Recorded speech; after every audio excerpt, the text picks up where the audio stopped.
বীরভূমের দাপুটে তৃণমূল নেতা অনুব্রত মণ্ডল তিহার জেল থেকে ফিরে প্রথম সাংবাদিকদের মুখোমুখি হলেন বীরভূমের জেলা তৃণমূল কার্যালয় থেকে।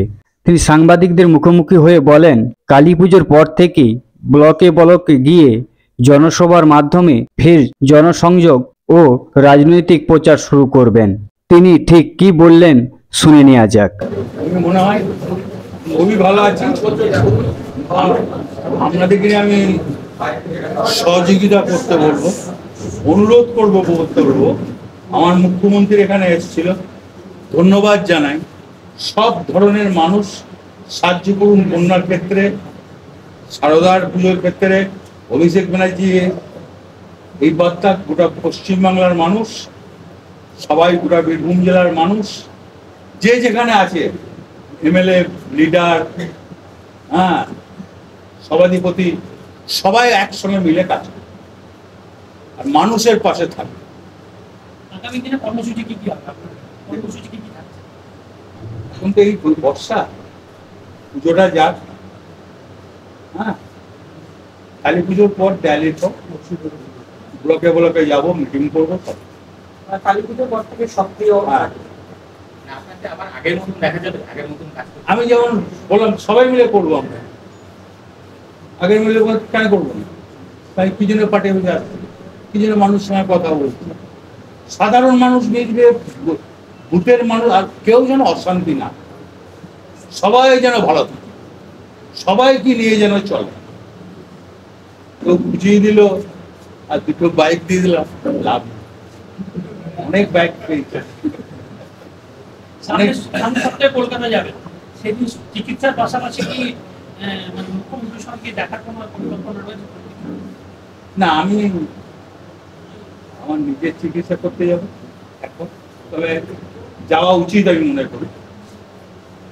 মেয়ে আমার সন্তান, তাকে 16 মাস জেল কাটানো হয়েছে, এটা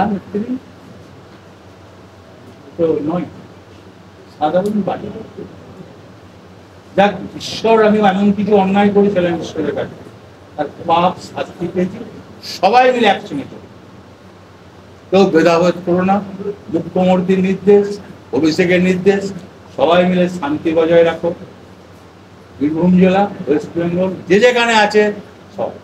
সুপ্রিম কোর্ট বলছে আপনার বিরুদ্ধে সেইভাবে প্রমাণই নেই। আমি ওসব, দেখুন, আইনকে সম্মান করি, আইনকে আমি ভালোবাসি। ওই ব্যাপারে রাজনৈতিক চক্রান্ত করবেন? আমি আইনকে ভালোবাসি, আমি বিতর্কে যাবো।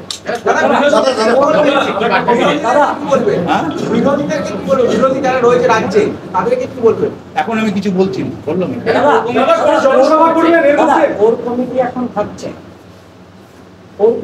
সবাই মিলে চলবো, তার মানে কি? কথা হয়েছে, কি বার্তা দিয়েছেন আপনি? 5 জন ছিল, ঠিক আছে। আমাকে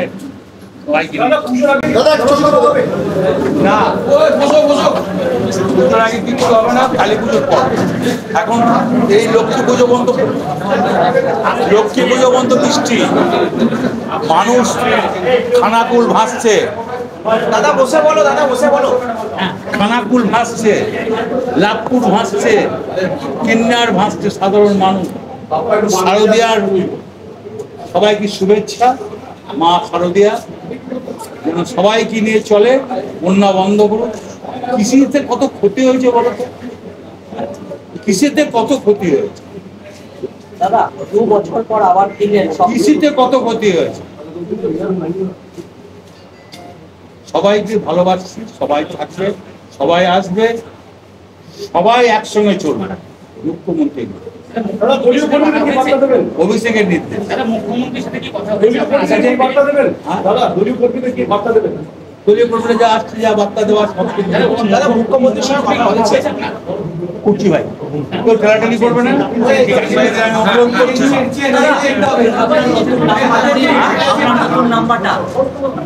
ভাই পেলে আমি সাংবাদিকদের নিশ্চয়ই দিই, আর সরাসরি আমাকে ফোন করবেন, কারোর মাধ্যমে ফোন করবেন না। আমি নিজে ফোন ধরবো, নিজে